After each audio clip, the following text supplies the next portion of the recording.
We have a shift of seasons. We have floods that have continuously ravaged Sindh particularly and neighboring Balochistan. And recent efforts to build resilience are not large enough or scalable enough to really make sure that these people have safe homes. We have the largest urban forests. This being number one is not the solution, but giving a humanitarian city, an empathetic city, is the solution.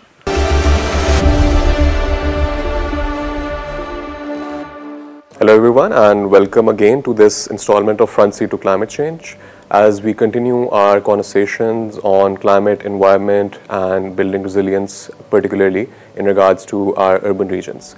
We're joined today by Marvi Mazhar. She's an architect, she is an urbanist and has a large portfolio of environmental and climate related projects, and of course she's an expert particularly for Pakistani cities and this region when it comes to building climate resilience or just adapting to the heat, the humidity and the overall climate that we're seeing changing all around the country.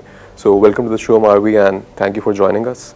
I think we can start the conversation with that in mind, that we're concerned with what climate is doing to our cities. We have repeated heat waves. We've had heat waves every year since 2018. Some years it's really bad, like this year.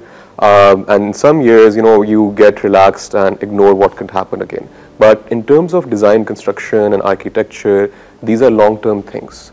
And we haven't really had the conversation how to adapt to increased heat and humidity and what would people sort of want to do to survive the heat as well. So that is where that's the question as well, that what do you think we really need to do and where do we stand right now in that regard? Thank you so much, Dawar, for inviting me for this session. Really appreciate it. I would like to divide this response into two parts. The first part is, of course, the humanity element, which is how do you design with keeping humanity and human and non-human conversation ongoing. When you are even putting your first line in urban planning, you have to kind of think about like how everyone will respond to that one line. Mm-hmm. The second part to it is, after that drawing of the line, how do you build, what kind of material do you use? So these two elements build a marriage, a conversation, a dialogue, which responds to larger cities or amalgamation of like urban to rural or merging between the two, because there is no division. There is no line between a privileged aspect of like an urban city and thinking about like how the agricultural backyard or it's the front yard. So for me, everything is a front yard right now in terms of keeping the climate in mind. So humanity in design is super important right now, especially in the South Asian cities, where wherever the architectural or urban thinkers are sitting together, they have to think about who are the users, what's going to happen in the end of like 10 years, not now. And but sadly enough, the real estate phenomena has been as such that you want to have a quick game, and it is a matter of now. So you invest now in terms of monetarily value. You don't invest now for the planet value. Mm-hmm. So I think these aspects and these conversations and dialogues need to take place between the built environment, the user, and the investor. Yeah. So largely these three are working in different clusters. So as an architect and a practitioner, I feel like this conversation now needs to merge at some point. Mm-hmm. So this, you've painted the picture very clearly that these three different sort of clusters are working independently of each other.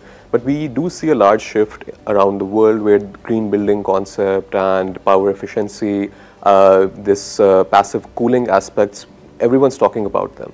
Do we have examples in Pakistan where people have gone out of their way to design buildings and make sure that they're implemented in a way that they account for all of these things?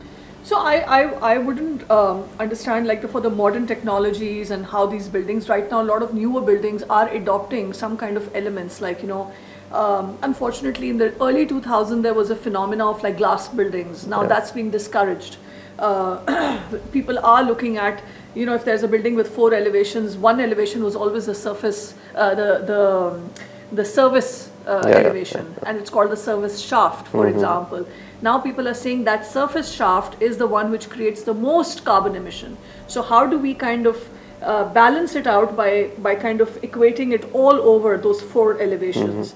So these kind of experiments are taking place, but because I'm a person who really focuses on heritage and conservation, I would like to bring out an element of like how historical buildings responded to the climate. There were high ceilings, there was always a symmetrical openings. So we have because we are not from a generation which kind of safeguards heritage, so we have left those elements behind, thinking those are historical elements and we don't need to move on with them. So we don't learn from the history and we create new scenarios for that current trend, which is a problem. Yeah. And I feel that's a huge problem. One thing again that I think history is teaching us right now is that our region, particularly in not very recent history, but thousands of years ago, we know that the Indus Valley civilization existed here. And a part of the reason it ended was climate change, the shifting of rivers and shifting of seasons. And that's similarly happening right now. We have a shift of seasons, we have floods that have continuously ravaged Sindh particularly and neighboring Balochistan. And recent efforts to build resilience are not large enough or scalable enough to really make sure that these people have safe homes. What do you think in terms needs to be done in climate resilient building design or at the village level or rural level where these communities live? And what are some of the elements that we need to inculcate in our thinking that can adapt to flooding and this sort of heat as well? Again, I'm going to connect this answer to my first response. One thing is that we have to think in smaller zones rather than thinking okay, this is a district or a village, and you kind of like disintegrate by calling it a region. I would say now go, because region conversation was already missing. People used to say urban planning or district planning. Rather than that, I would say now think about smaller clusters and think about that 200 people who are living in a cluster, what do they respond to? Because right now what's happening is जब water level increase हो जाता है तो जो पानी का जो एक पहले एक natural topography थी वो लोग अब focus नहीं कर रहे हैं उसके ऊपर, because the immediate analysis are not taking place. We got to do अभी जब post floods जब आर्मी ने और गवर्नमेंट ऑफ सिंध ने, या मैं थोड़ी इधर ही की बात करूँगी because I'm from this province and my research is from this nexus. So ऐसा हुआ था कि लोगों के हाउस होल्ड गिनते गए थे मगर रीजन की इन्वायरमेंटल और अंडरस्टैंडिंग, वहाँ की हवा, वहाँ की ह्यूमिडिटी उसको नहीं समझा था, जिसकी वजह से जेनेरिक हाउस होल्ड्स बनना शुरू हो गए. मेरा तवक्को ये है as an architect and a professional के आप इस बात को देखें कि उस रीजन में क्या ज़रूरत है. क्या वहाँ पे लाइम और मड और कंक्रीट का मिक्सचर होना चाहिए और दूसरे वाली जगह में ब्रिक, लाइम और पट्टी का होना चाहिए. सो किन चीज़ों की मिक्सचर्स होने चाहिए, फिर आप जाके उन घरों को आबाद करते हैं. एंड मैं जो टोपोग्राफी की बात करी थी, this is something very close to my heart research right now at the moment. There were some natural reservoirs which were called खड्स, एंड ये पानी का वाटर लेवल बैलेंस करते थे. हमने कोट डीजी में देखा, इसको नौशहर और फिरोज में देखा, हमने we have seen them in very many villages and these khads were very important. They used to not only balance it but also preserve the water for like the dry season. Now the local DCs and the ACs have started filling mud and selling it for real estate, thinking that it's a waste of land, thinking it's a backyard. This idea of the backyard needs to be removed, and it's very critical that we now safeguard these ecological sites which are like your wastelands, which are like your reservoirs, khads, and these smaller channels which we think are the wastes. That's a great example, and one of the things that we struggle with is decision making, particularly in Pakistan, and how planning is being done here. So this is also my next question, that our political economy obviously influences our city design a lot.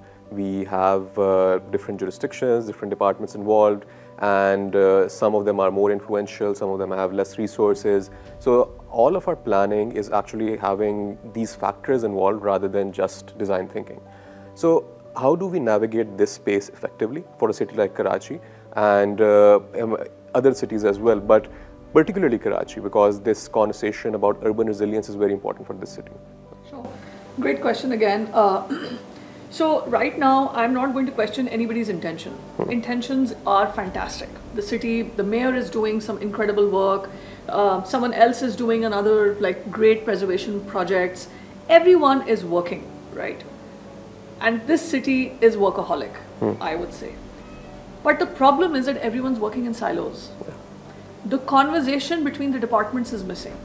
And right now, as a heritage conservation waiter in the city, I'm telling you, if we safeguard one building and that building gets vandalized by a builder mafia, the police doesn't know, the KMC doesn't know, the SBCA doesn't know, the land rights people don't know, the owner itself doesn't know what are the rights of the heritage building.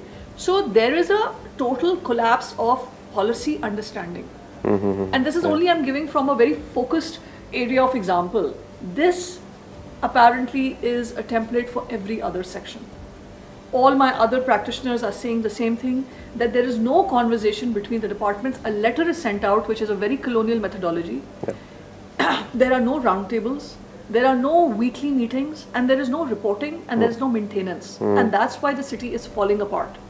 So in my humble opinion, it's an advice that we got to create roundtables on the smaller clusters and talk about larger problems. So this is, you're pointing out that this isn't even an issue of the technical side right now. We just need to put people together to talk to. Yeah, because we keep on developing paperwork, but we are not putting it in practice. What are those policies going to do when, if in practice person, if I have declared banyan tree with the help of Sindh government that they are a heritage site, if a police wala doesn't know that this is a heritage tree and he cuts it with another contractor and then FIR cut जाती है उसके ऊपर, उसको तो idea ही नहीं है, इल्म ही नहीं है कि ये तो heritage है listed. So the top down negotiations need to go all the way down through workshops. And unfortunately, the government sector does not hold workshops. So my last question is, let's imagine that our cities are ranked somewhere very low. It's a, ranking is from 1 to 10, and we're right now, if we score out, we're like number 2 or number 3 from the bottom. If we have to mimic another city, another urban geography in terms of how they're running their city and also what they're doing with their architecture, what inspires you, or what would be an example that we can use for our own understanding or learning? From the travel experiences and exposure and being very lucky to travel, one learns from different cities and their management. I wouldn't call one city as a element of like inspiration, but in South Asia, I thoroughly enjoyed the way Sri Lanka manages their city, and that's through environmental interventions. There is not a single place where one cannot take like a shade where one can stand and experience a moment of silence. Then there are other places like Western cities where transportation is a very important element. I don't have to rely on getting my own car and be like one of those self-centered people who only think about themselves. So it's not that only the Western world has kind of solved an issue. Your own neighboring countries, I mean, Iran is so well known for the management because they have not had a connection with the outwards. So inwards, they have like, we want to be self-sufficient. So the analogies could be, many examples can be given, but the idea is that right now we need to think that what is missing? What are the gaps? And that gaps need to be fulfilled. So in my opinion of my practice is that Karachi itself, like such a mega city, such a cosmopolitan city with like almost 6 centers at the moment. It doesn't have one downtown, which one center city, I wouldn't call that because it's so spread out. You need to give them a connectivity. And unless and until there's no connectivity, you cannot expect pauses in the city. City needs a pause. It needs porous and non-porous areas. It needs hard surface and soft surfaces. And right now we are not even close to that conversation. We are always fighting for we have the largest urban forests. This being number 1 is not the solution. But giving a humanitarian city, an empathetic city, is the solution, which is missing. No, that's a great answer, and with that, I would like to wind this up. But before I wind that up, I have a small, speed round that I do with all the guests, and I throw these environmental issues at their face, and they're supposed to say the first thing that comes to their mind. So I think number 1, heat wave. Cement. Cement. Noise. Transportation. Okay, and number 3, which is very obvious, climate change. Mindset. Okay. Thank you for those answers, and thank you so much for being on the show. And with that, we will end this particular installment, and stay tuned for more.